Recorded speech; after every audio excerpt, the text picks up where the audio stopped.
In Matthew 11, we are told, "Come to me, all you that are weary and are carrying heavy burdens, and I will give you rest." We come from east and west, north and south to sit together at God's table. We come to praise God who made all creation good. We are honest with ourselves and honest with God. We are honest about where we fail God in not caring for creation and one another. And we are reminded of God's grace. In Matthew 25, we hear, "Truly I tell you, whatever you did for one of the least of these brothers and sisters of mine, you did for me." Jesus calls us to care for all those who are the least privileged in our world. People, animals, and all parts of the natural world are loved by God. We are siblings to one another through God's grace. Yet the world we are called to care for is changing all around us.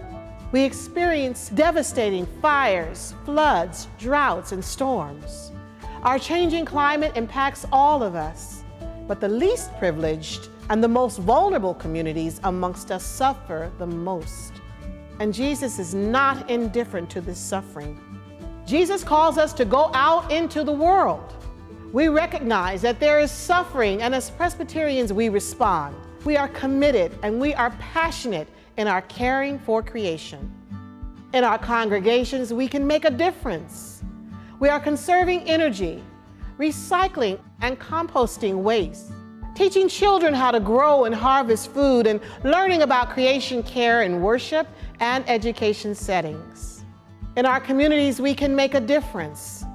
Our brothers and sisters in Puerto Rico led the response to hurricanes by working to rebuild with solar power, garden organically, and create resilient structures. In our personal lives, we can make a difference.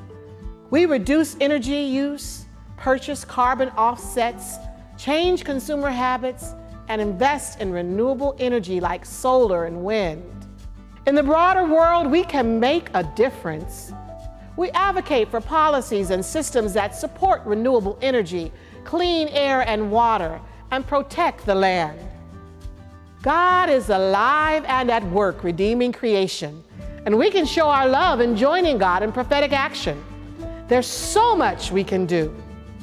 The U.S.A., our Earth Care Congregations program, and Blessed Tomorrow, a coalition of people of faith across the country, are joining together to help Presbyterians communicate and act on climate change. Visit peaceusa.org/climate to discern how Jesus is calling you to care for creation and how you can respond to that call today.